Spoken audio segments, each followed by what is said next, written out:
Let your shoulders drop. Let your jaw soften.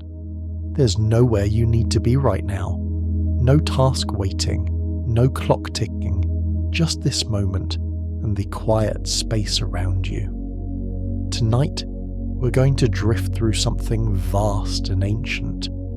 Something that has unfolded across time so deep it barely touches human memory. The story of how our planet freezes and thaws and freezes again. A rhythm older than mountains, older than forests, older than us. But you don't need to follow every detail. You don't need to remember anything at all. This isn't a lesson. It's simply a presence, like rain on a window, like distant thunder rolling across an empty sky. Let yourself settle. Feel the weight of your body against whatever holds you. Notice how your breath moves, slow and easy, without effort. The facts will come slowly. They will repeat. They will circle back on themselves. And if your mind wanders away, if you lose the thread entirely, that's exactly what should happen. There is no test. There is no goal. Just the slow unfolding of deep time. Just the quiet rhythm of a planet breathing. There is something our planet does. Something it has done over and over, across ages almost too long to hold in the mind. Earth experiences recurring periods of cold, long stretches of time when ice sheets grow far beyond the poles, when glaciers spread across continents, when the world transforms into something colder, whiter, more still. These are called glacial periods, times when ice advances. They return again and again like tides, like seasons stretched across millennia. You don't need to picture it perfectly. Just know that ice comes and ice goes, over and over.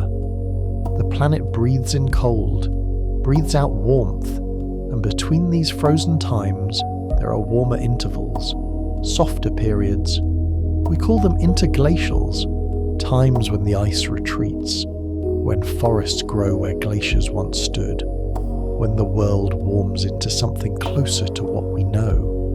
Right now, in this moment as you rest here, we are living in one of those warm intervals, an interglacial period. It has a name, though the name doesn't matter. The Holocene. The Holocene. The warm breath between frozen ages. It began roughly 11,700 years ago. That's when the last great ice sheets began their long retreat, when the world warmed into the climate we recognize, the climate that allowed civilization to grow. That allowed us to be here now. But this warmth is not permanent. It is simply one phase, one part of a much longer rhythm. 11,700 years. You don't need to hold on to that number. Let it pass through you like water. Nothing here requires effort. These cycles, these slow oscillations between ice and warmth, between glacial and interglacial, they have been happening for a very long time. For the past 2.6 million years, Earth has repeated this pattern. Cold, then warm, ice, then melt, over and over again. Scientists call this span of time the Quaternary period. It is the most recent chapter in Earth's long history, the chapter we are still living in, still part of. 2.6 million years. It's almost impossible to hold that in your mind, and you don't need to. Just imagine a rhythm playing out far longer than human memory, far longer than our species has walked this planet, far longer than any story we've ever told. The ice comes, the ice goes, again and again. There's no need to picture every detail, just the slow pulse of it, the patient repetition. For 2.6 million years this has been the way of things. The Quaternary period, a time of cycling between cold and warm, between ice and thaw. You can let that vastness wash over you. You don't need to grasp it. And during the coldest points of these cycles, during what we call glacial maxima, when the ice reached its greatest extent, the world looked very different. Ice sheets extended from the polar regions. They spread south and south. They covered large portions of North America. They covered vast stretches of Eurasia, glaciers a mile thick, sometimes more. Ice that pressed down on the land with unimaginable weight. Ice that reshaped continents. During glacial maxima, ice sheets extended from polar regions to cover large portions of North America and Eurasia. The world transformed. Coastlines changed. Sea levels dropped. Land that is now beneath ocean waves became exposed, walkable, cold. You don't need to visualize every glacier. Just know that the ice spread, that it covered what we now think of as familiar ground. North America beneath ice, Eurasia beneath ice. The planet transformed. And this happened not once, but many times, each cycle bringing the ice back, each glacial maximum reshaping the world in similar ways. There's no urgency in this, no rush, just the slow certainty of ice advancing, age after age. Let that image sit lightly in your mind, or let it go entirely. Either is fine. Now, how do we know about these cycles? How can we reach back across hundreds of thousands of years and read the story of ice? There are records, not written in ink or carved in stone, but written in the earth itself. Deep beneath the ocean, sediments accumulate. Tiny particles, microscopic shells, dust from continents, all of it drifting down through the water, settling on the ocean floor. Layer upon layer upon layer. These sediments hold a record. Scientists drill cores down into the deep sea floor. They pull up long cylinders of sediment, and within those sediments, they can read the history of ice. The cycles are recorded in deep sea sediment cores, recorded through something called oxygen, isotope ratios, a signature left in the shells of tiny organisms that lived and died in ancient seas. These oxygen isotopes, variations in the atomic structure of oxygen, they reflect changes in global ice volume, changes in ocean temperature. When ice sheets grow, they lock away water. The ocean changes, the isotopes shift, and that shift is preserved in the sediment. Scientists measure these ratios, they read the layers, and from them they reconstruct the rhythm of glacial and interglacial periods stretching back millions of years. You don't need to understand the chemistry, just know that the record exists, that the past is readable if you know where to look. Deep sea sediment cores, oxygen isotope ratios, a chronicle of ice written in stone and water. Let that settle. Let it rest. The universe keeps records, even when no one is watching. So Earth has cycled through these glacial and interglacial periods for 2.6 million years. Ice advancing, ice retreating, over and over. But here is something interesting. Something that shifts as we look more closely at the pattern. The rhythm has not always been the same. In more recent times, in the last 800,000 years or so, the cycles have followed a particular beat, a particular periodicity. The late Pleistocene, scientists call it. Roughly the last 800,000 years. And during this time, glacial interglacial cycles have followed a dominant rhythm near 100,000 years. 100,000 years from one glacial maximum to the next. A pattern repeating, over and over. But if you go back further, back beyond 1.2 million years ago, the rhythm was different. Before that time, glacial cycles were dominated by a different periodicity, not 100,000 years, but 41,000 years. 41,000-year cycles, corresponding to changes in Earth's axial tilt, changes in the angle at which our planet leans as it orbits the Sun. So the rhythm changed. Somewhere between 1.2 million years ago and 800,000 years ago, the pattern shifted from 41,000-year cycles to 100,000-year cycles. You don't need to remember the numbers, just know that the rhythm changed, that something in the Earth system transformed. The beat slowed, the cycles lengthened, and this shift, this transition, it has a name. The mid-Pleistocene transition. Let that name drift past. The mid-Pleistocene transition. When ice ages change their character. This transition happened slowly, over hundreds of thousands of years, between roughly 1.25 million years ago and 650,000 years ago. The mid-Pleistocene transition, a span of time when the glacial rhythm shifted from 41,000-year cycles to 100,000-year cycles. And here's what makes it puzzling, what makes it interesting. This shift happened without substantial changes in the astronomical forces acting on Earth. The Sun didn't change. Earth's orbit continued its slow variations the same way it always had. The external forcing, the push from space, remained consistent. And yet, the Earth system responded differently. The cycles lengthened. The glaciations became more intense. Ice sheets grew larger than before. After the mid-Pleistocene transition, glacial cycles became more intense. The ice sheets themselves grew larger. The cold forces grew colder. Something internal to the Earth system must have changed. Something about how ice sheets grow, how oceans circulate, how the atmosphere and ice and rock interact. The external rhythm stayed the same, but the planet's response transformed.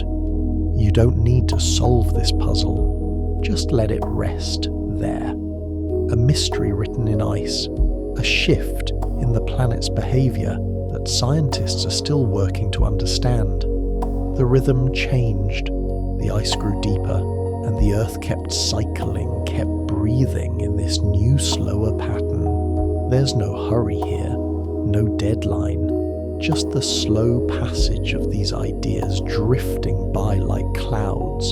You can hold them loosely, you can let them go. Your mind doesn't need to be sharp, it doesn't need to be alert. This is a space for softening, for releasing, for rest. So we know that Earth cycles between ice and warmth, between glacial periods and interglacials, and we know that in the last 800,000 years these cycles have followed a rhythm near 100,000 years. But why? What drives this pattern? There are forces at work, subtle forces. Forces that come from the geometry of Earth's journey through space. Our planet orbits the Sun, but that orbit is not perfectly constant. It changes very slowly over time. Earth's path through space shifts, its orientation shifts, the way sunlight falls upon its surface shifts. These are called orbital variations, or sometimes Milankovitch cycles, after the scientist who calculated them. Milankovitch, a mathematician working in the early 20th century. He calculated how Earth's orbit changes over time, how these changes might influence climate. And decades later, his calculations were confirmed. Scientists found the signal of these orbital variations preserved in the climate record. But you don't need to remember his name. Just know that Earth's orbit changes slowly, predictably, in ways that matter. There are three main ways Earth's orbit varies, three different rhythms, each with its own timescale. The first is called eccentricity. Eccentricity describes the shape of Earth's orbit around the Sun. Sometimes the orbit is more circular, sometimes more elliptical, more stretched out. This variation happens slowly, very slowly, with dominant periods around 100,000 years, and also 400,000 years, so eccentricity varies with a 100,000-year rhythm. The orbit becomes more circular, then more elliptical, then more circular again. You might think this would be the answer.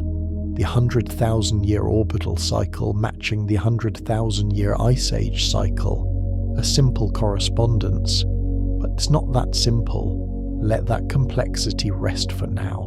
We'll return to it. There's no rush. The second orbital variation is called obliquity. Obliquity. It's a beautiful word.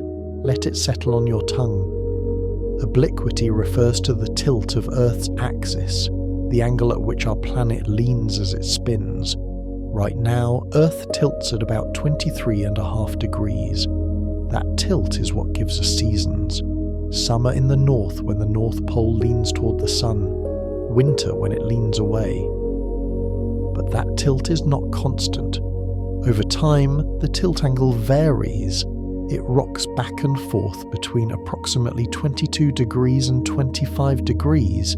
This variation follows a rhythm with a period of about 41,000 years. 41,000 years. The same periodicity that dominated glacial cycles before the mid-Pleistocene transition.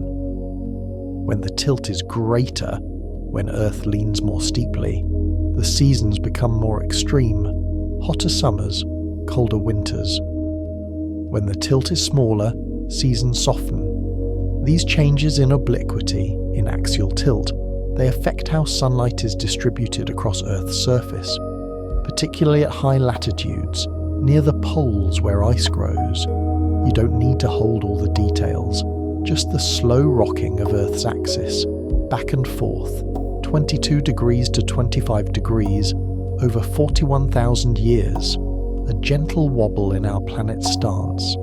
The third orbital variation is called precession. Precession is perhaps the most subtle of all. It determines the timing of seasons relative to Earth's position in its orbit. Right now, Earth is closest to the Sun in early January during northern winter. But that hasn't always been true, and it won't always be true. The orientation of Earth's axis slowly rotates, like a spinning top that wobbles as it spins, and this wobble changes which season occurs when Earth is closest to or farthest from the Sun. Precession has dominant periodicities around 19,000 years and 23,000 years. Notice 1,000 and 23,000 years. Two rhythms, slightly different, both part of this slow, rotational dance. These changes affect the contrast between seasons. They affect how much sunlight reaches different parts of Earth at different times of year. You can let the numbers drift away. Just feel the slow rotation, the patient turning of Earth's orientation in space. 19,000 years, 23,000 years, rhythms within rhythms. Nothing here is urgent. Nothing demands your attention. So we have three orbital variations, three ways Earth's path through space changes over time.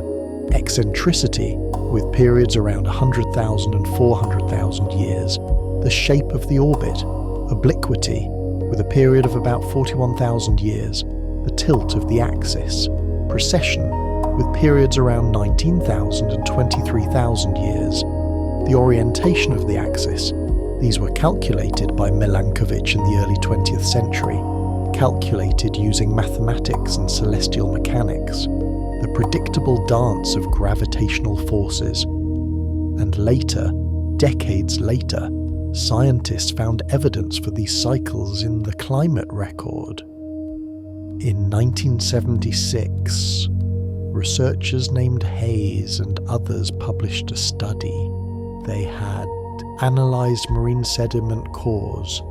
They found the signal of obliquity and precession clearly preserved in the rhythm of past climates. The orbital variations weren't just mathematical curiosities, they were real forces, shaping Earth's climate across deep time. Marine sediment core studies provided strong evidence for the influence of obliquity and precession on glacial cycles. The calculations matched the observations, the theory matched the record. But even with this confirmation, mysteries remained. Let that incompleteness sit comfortably. Not everything is solved, not everything is known, and that's perfectly fine. You might think now that we've found the answer. Earth's orbit varies on a 100,000-year cycle. Glacial cycles follow a 100,000-year rhythm. Problem solved. But here's where it gets strange, where the puzzle deepens. The 100,000-year cycle dominates the Ice Age record. That much is clear.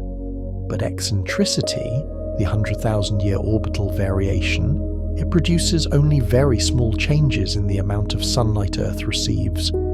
Very small changes, almost insignificant. Eccentricity changes Earth's distance from the Sun. It changes how elliptical the orbit is. But the total annual solar energy received by Earth varies by less than 0.2%. Less than 0.2%. That's a tiny variation. Too small by itself to trigger massive ice ages. Too small to explain ice sheets kilometers thick advancing across continents. And yet, the 100,000-year cycle is there, undeniably present in the climate record. The 100,000-year cycle dominates paleoclimate records despite eccentricity, producing only insignificant variations in annual solar energy received by Earth. This is the puzzle. This is what scientists call the 100,000-year problem. A mismatch between cause and effect, between forcing and response. The eccentricity forcing is too weak. It shouldn't be able to drive such dramatic climate changes, and yet somehow it does. Or perhaps it doesn't. Perhaps the 100,000-year signal arises from something else entirely. Let that uncertainty rest. Let it be unresolved. Some questions take decades to answer, some take longer. The prominence of the 100,000-year cycle in climate records cannot be explained by a simple, linear response to orbital forcing alone. Linear response, that means a direct proportional relationship. A small push creates a small response. A big push creates a big response. But the climate system doesn't work that way. It's not linear. It's complex. It has feedbacks. It has thresholds. A small push in the right place at the right time can trigger a massive response. This discrepancy, this 100,000-year problem, it has been the subject of extensive research for decades. It remains a central question in the study of ancient climates. Scientists have proposed many ideas, many possible explanations.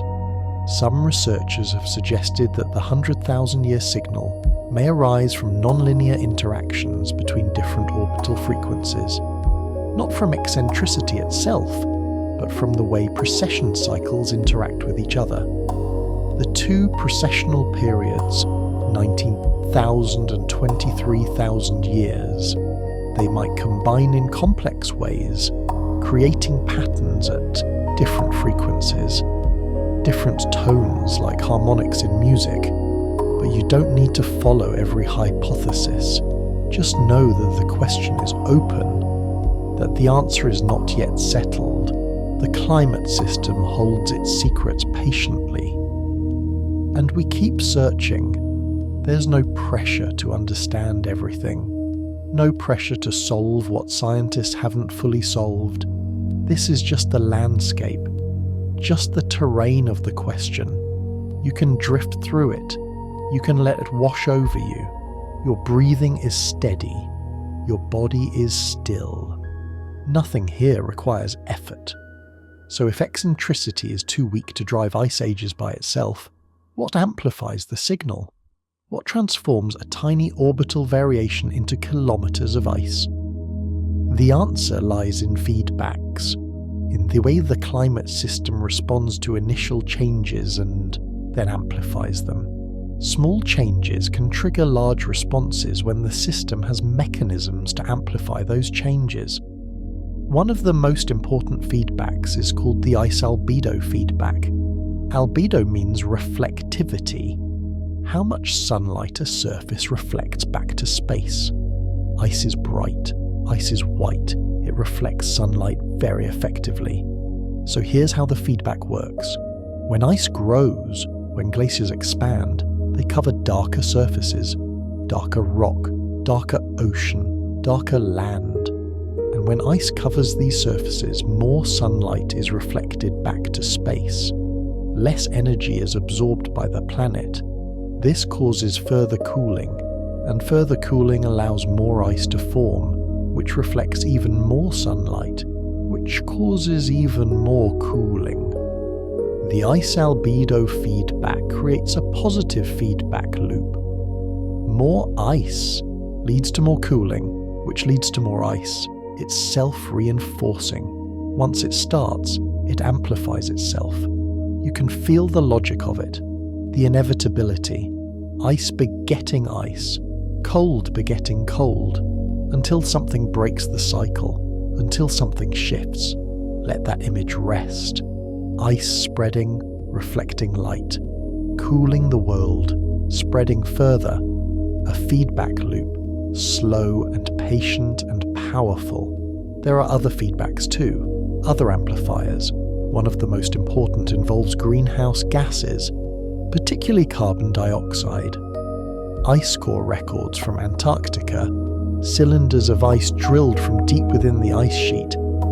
These cores contain trapped air, ancient air from hundreds of thousands of years ago. Scientists can measure the composition of that air. They can measure how much carbon dioxide it contained, and what they found is striking. Atmospheric CO2 concentrations varied between approximately 180 parts per million during glacials and 280 parts per million during interglacials. 180 ppm during ice ages, 280 ppm during warm periods. A clear pattern, a clear correlation between CO2 and global temperature. When ice sheets grew, CO2 levels dropped. When ice sheets melted, CO2 levels rose. The reasons for this are complex. They involve ocean circulation, biological processes, changes in how carbon cycles through the Earth system. But the result is another amplifying feedback. Lower CO2 means less greenhouse warming, less heat trapped in the atmosphere, which allows more cooling, which allows more ice. And higher CO2 means more greenhouse warming, more heat trapped, which causes warming, which melts ice. These greenhouse gas variations amplify the relatively weak orbital forcing by factors of several times. The small orbital push becomes a much larger climate response. Feedback mechanisms can transform small changes in solar energy distribution into major climate shifts affecting global ice volume. Small changes, major shifts. That's the key. That's how the system works. Let that principle settle. Small causes, large effects when amplification is present. The Earth system is not passive. It responds, it amplifies, it transforms. There's another feedback worth mentioning, though it might seem contradictory at first. It's called the precipitation temperature feedback. You might think that warmer conditions simply melt ice, and they do, but warmer conditions can also increase snowfall in polar regions. Warmer air holds more moisture. More moisture means more snow when that air reaches cold regions and rises. So under certain conditions, warming can actually contribute to ice sheet growth. By increasing the snowfall that feeds glaciers, this feedback is more subtle, more complex.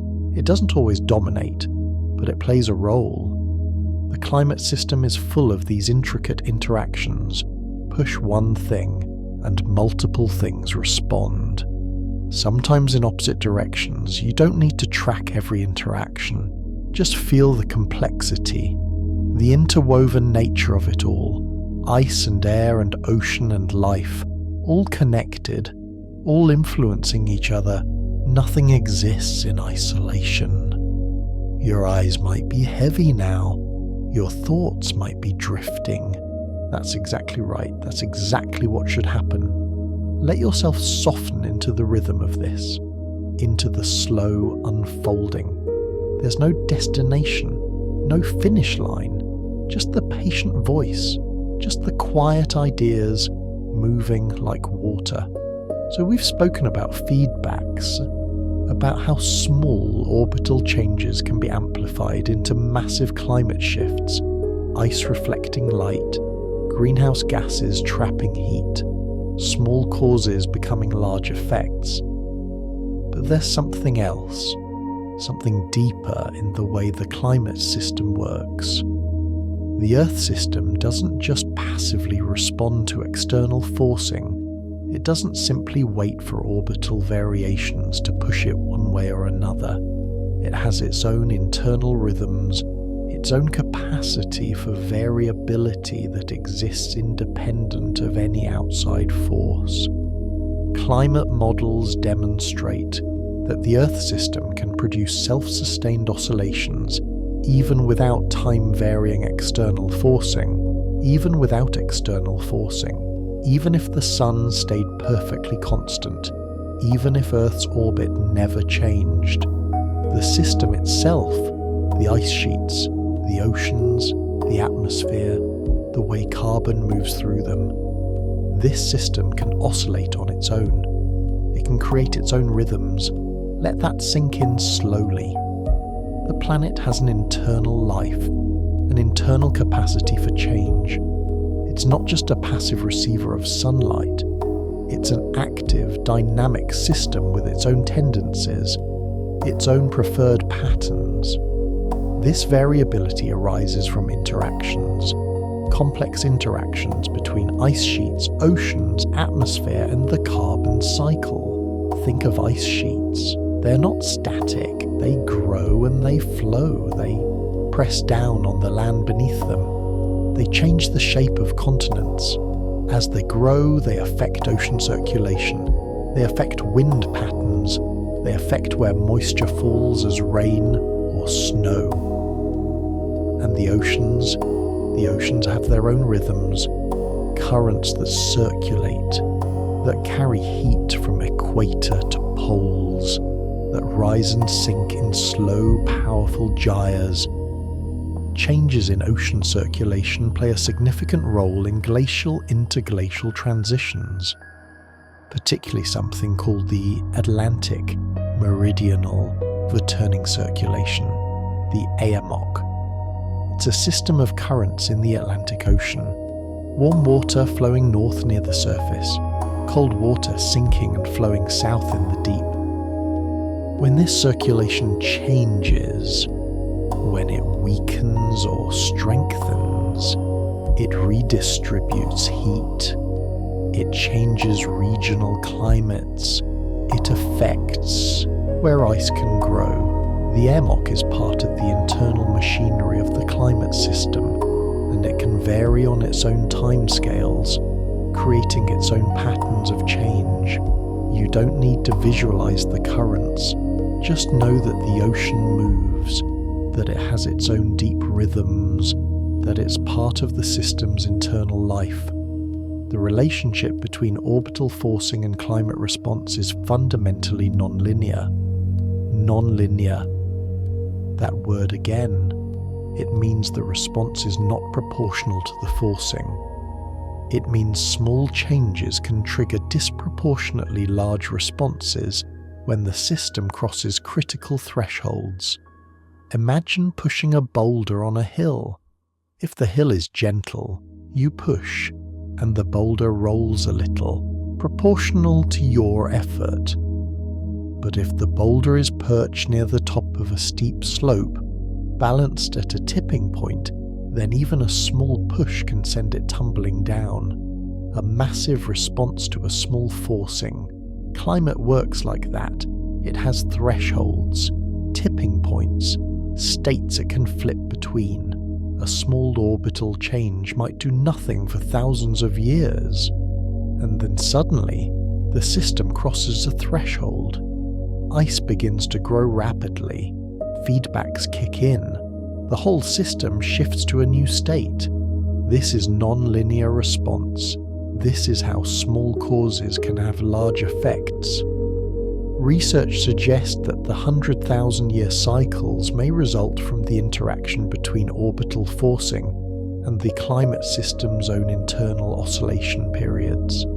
The external forcing, the orbital variations, they provide a pace, a rhythm, but the internal system responds in its own way, with its own timescales, with its own amplification. The two interact, external and internal, forcing and response. Neither one alone tells the whole story. Together they create the pattern we see, the 100,000-year rhythm of ice ages. Let that interplay rest in your mind. External and internal, dancing together. You don't need to grasp every detail, just the sense of two forces meeting, two rhythms intertwining.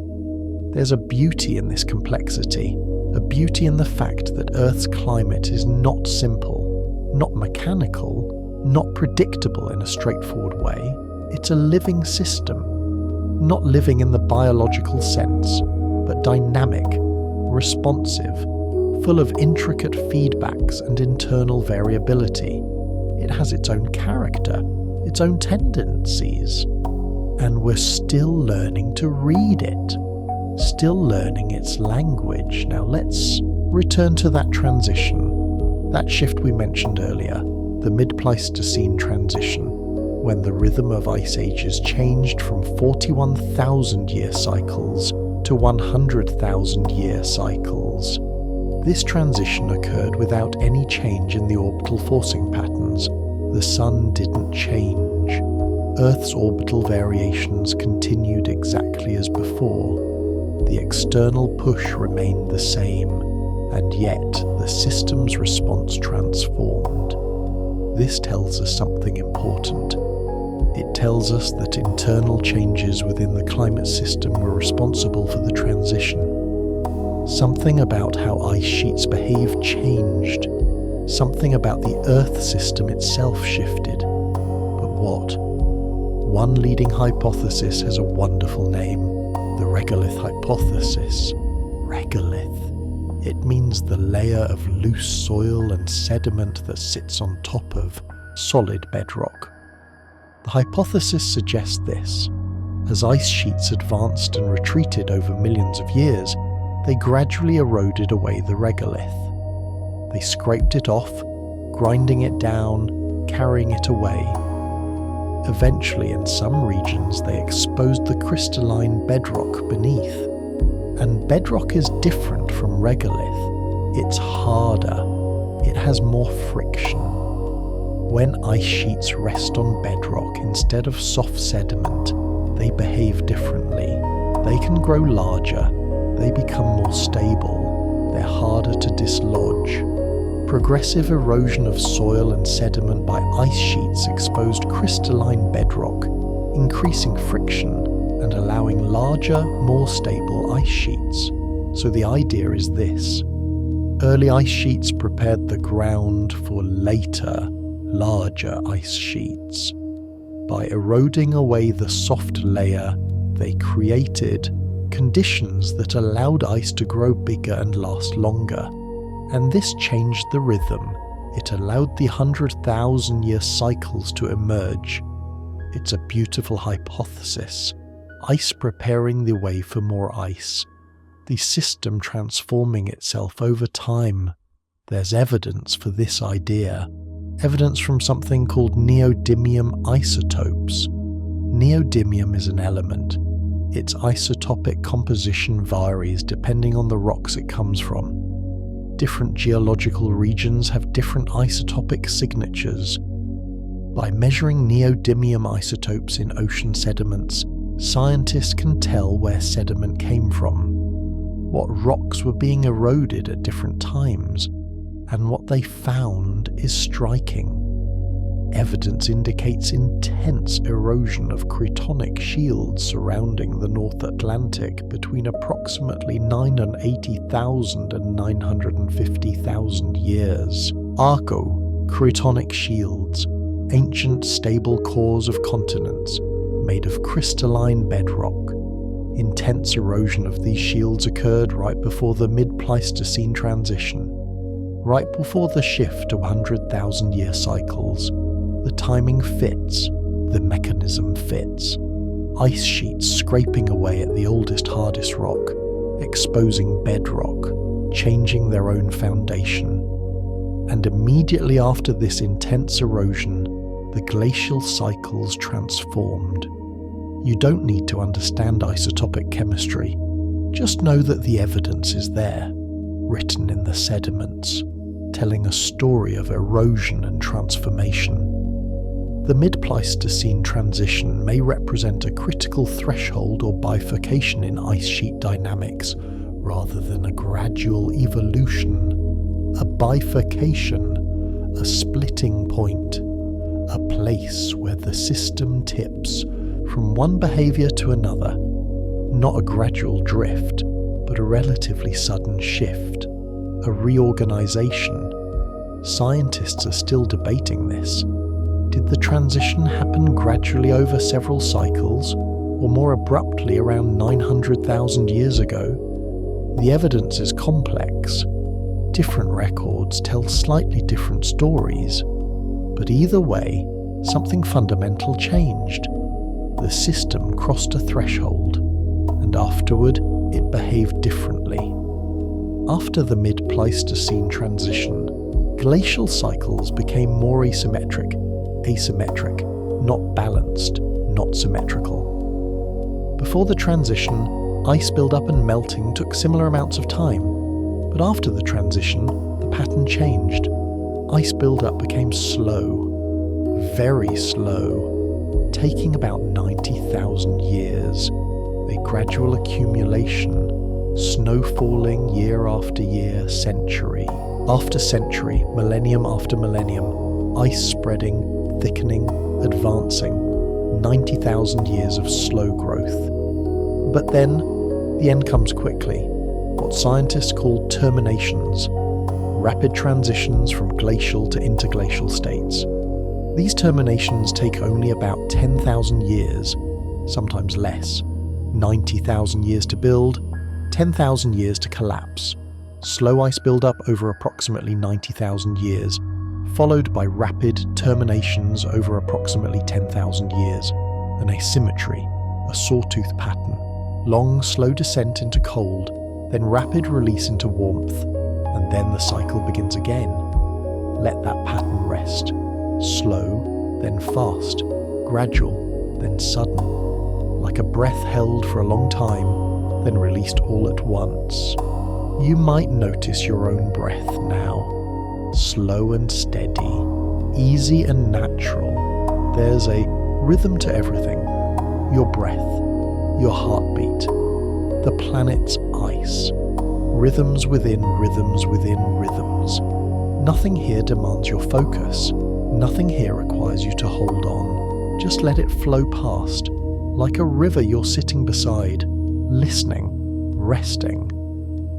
We've talked about how the climate system responds to orbital forcing, how it amplifies small changes through feedbacks, how it has its own internal variability, but there's still more to the puzzle, still more layers to consider.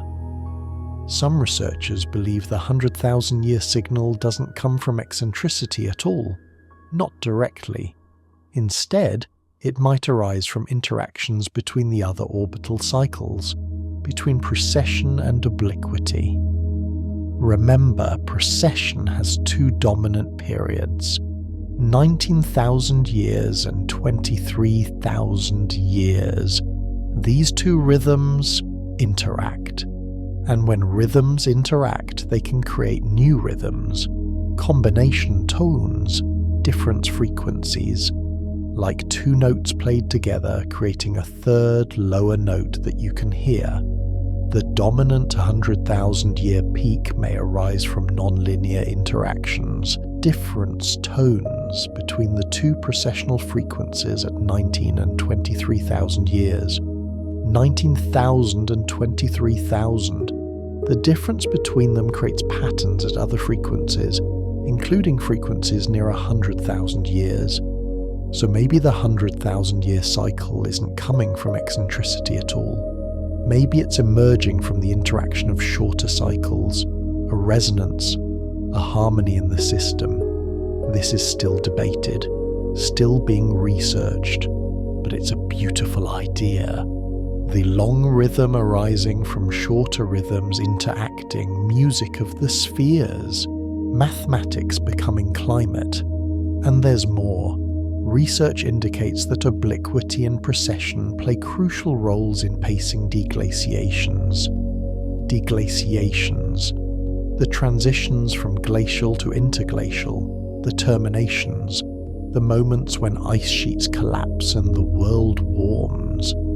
These don't happen randomly, they're triggered, and obliquity and precession seem to provide the trigger when the tilt is right. When the timing of seasons relative to Earth's orbit is right, when enough sunlight falls on northern ice sheets in summer to start melting them, that's when deglaciations begin.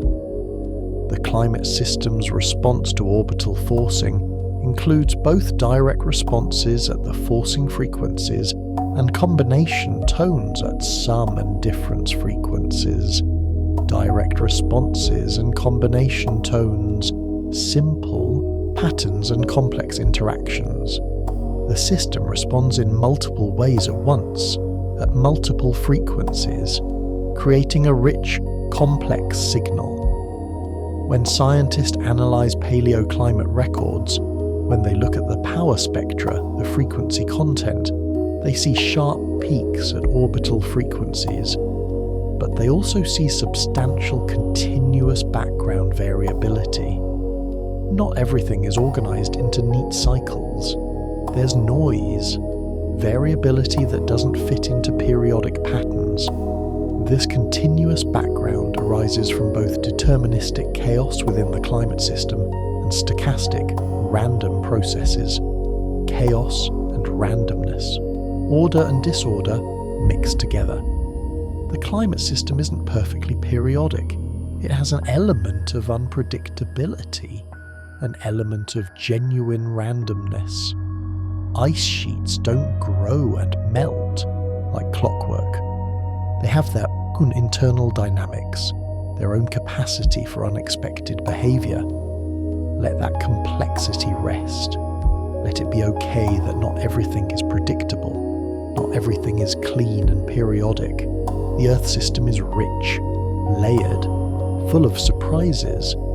Your mind might be wandering now, drifting between sleep and waking. That's exactly where you should be.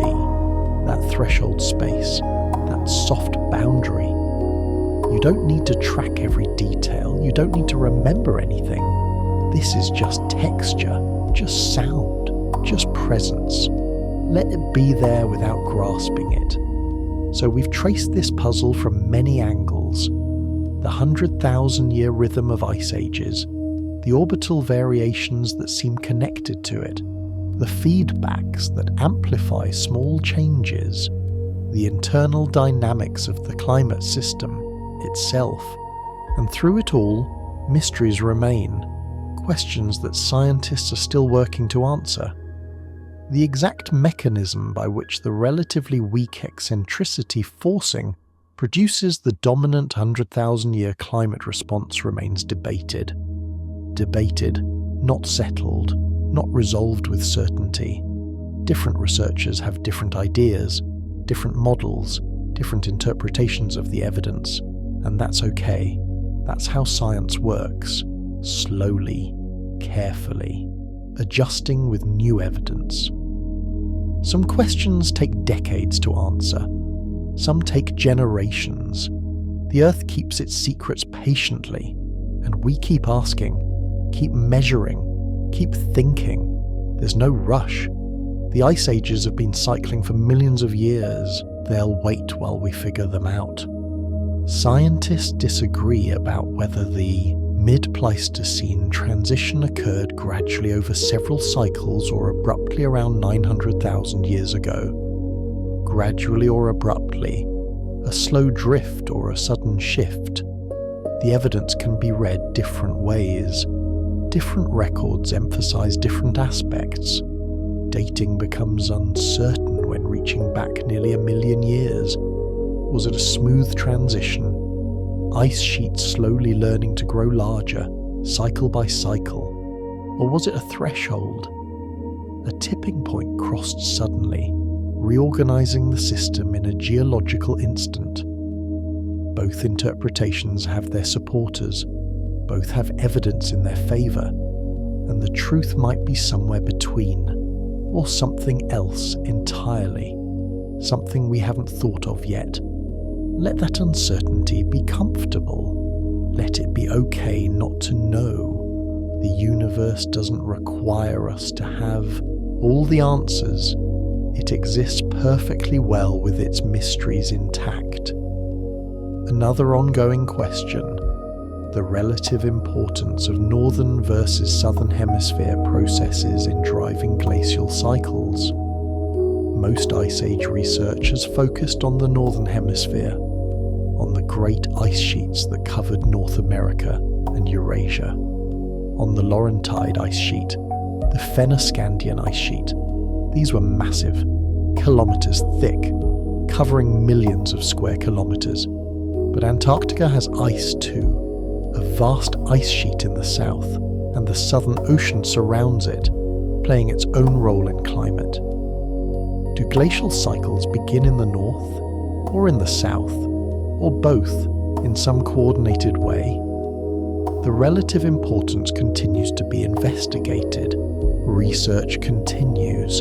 Evidence accumulates. Models are refined. Slowly, the picture becomes clearer, but slowly. You don't need to worry about hemispheres, about which came first. Just know that the question exists, that scientists are working on it, that the Earth system is global, connected, north and south influencing each other across vast distances.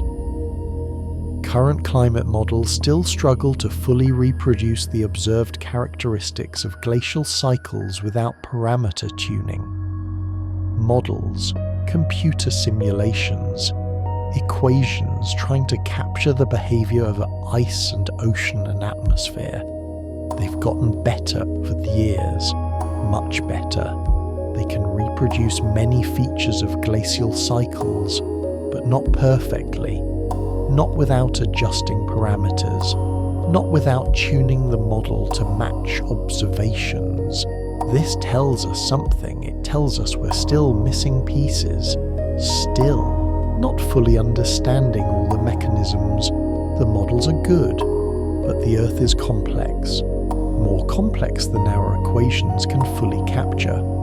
Not yet, anyway. Understanding these natural climate cycles requires distinguishing between external forcing, internal variability, and nonlinear system responses. External forcing, the push from orbital variations, internal variability, the system's own rhythms and fluctuations, nonlinear responses, thresholds and feedbacks and amplifications. All three matter. All three are woven together. Distinguishing them is hard. But scientists keep trying, keep refining their understanding, keep testing ideas against observations. It's patient work, careful work, work that unfolds over careers, over lifetimes. And that's beautiful in its own way. The slow, collective effort to understand. There's something humbling about all this, about recognizing how much we've learned and how much remains unknown. We can read ice cores going back 800,000 years. We can measure isotopes in ancient shells. We can calculate orbital variations millions of years into the past and future. The tools of science are remarkable, but the Earth system is more remarkable still, more subtle, more intricate than any model we've yet built. It has been cycling through ice ages since long before we existed. It will continue long after we're gone, unless, of course, we change things. Which brings us to another consideration. These glacial cycles, these natural rhythms we've been exploring, they unfold on timescales of tens of thousands of years. Natural glacial interglacial transitions occur over thousands of years. Thousands, not decades, not centuries. The ice builds slowly, over roughly 90,000 years. Snow accumulating, ice thickening, glaciers advancing, and then the ice melts relatively quickly, but still over about 10,000 years. 10,000 years for deglaciation, for the world to warm from a glacial maximum to an interglacial warmth. These are the natural timescales, the pace at which the planet changes on its own. Slow, patient, unhurried, but something different is happening now. In our current era, in the time of human civilization, current anthropogenic climate change is occurring on timescales of decades to centuries. Decades to centuries, not thousands of years, not tens of thousands. Roughly 100 times faster than natural glacial interglacial changes. 100 times faster. The warming we're causing through greenhouse gas emissions, through burning fossil fuels, through changing the land, it's happening at a pace the Earth doesn't usually experience. Not on its own, not naturally. Let that distinction settle. Natural cycles, thousands of years, human-caused change, decades, a completely different pace, a completely different forcing mechanism. Orbital forcing redistributes solar energy across Earth's surface without changing the total amount substantially. Redistribution, moving energy from one place to another, from one season to another, from one latitude to another.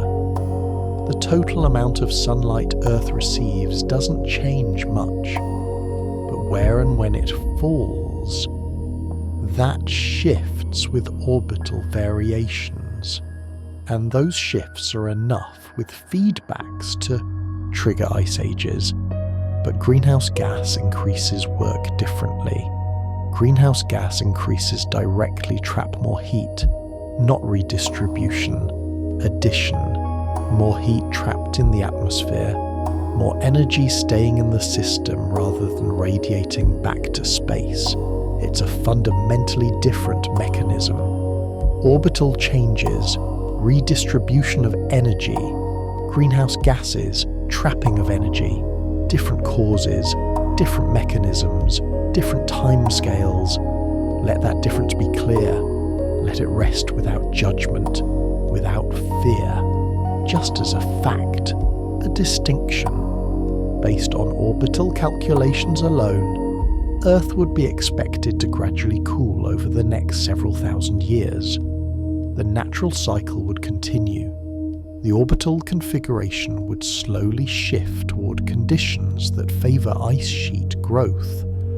Not immediately, not for a long time yet, but eventually, in approximately 50,000 years, we would be expected to enter another glacial period. 50,000 years from now, the ice would begin to grow again, slowly, patiently, following the ancient rhythm. That's what would happen naturally, if the system were left to itself. But it's not being left to itself. Anthropogenic CO2 emissions have already exceeded natural interglacial concentrations. We're already beyond the natural range, beyond what occurs during interglacials in the natural cycle. During natural interglacials, CO2 reaches about 280 parts per million. That's the warm phase concentration. The level during the Holocene, before industrial times, We've exceeded that substantially, and continuing emissions are likely to delay or prevent the next glaciation entirely, delay or prevent the next ice age might not come. The 100,000-year rhythm might be interrupted, not stopped forever, perhaps, but pushed far into the future, beyond any timescale that matters to human civilization. We've become a force strong enough to disrupt the ancient cycle. Let that weight rest lightly. It's not a judgment, just an observation, a fact about the current state of things. We live in unprecedented times when human actions touch processes that usually unfold over geological ages. But tonight, in this moment, those concerns can wait. Tonight is for rest, for the slow rhythm of breath, for the quiet comfort of deep time. The ice ages have their rhythm, patient, ancient, indifferent to our brief existence. They teach us something about timescales, about the vastness of Earth's history, about how much has happened before us and will happen after. We are small, brief, a flicker in deep time, and that's not a sad thing. It's a freeing thing. The universe is so much larger than our worries, so much older than our anxieties. Your breathing is slow now, deep and easy. Your body knows how to rest, how to let go, how to sink into sleep. You don't need to remember any of this. You don't need to hold on to facts or numbers or names. This was just time together, just a voice in the darkness, just the slow unfolding of ancient rhythms. The ice comes, the ice goes, the planet breathes, and so do you, in and out, slow and steady. Nothing to do, nowhere to be, just this moment, just this breath, just this soft descent into rest. The story of ice ages is patient.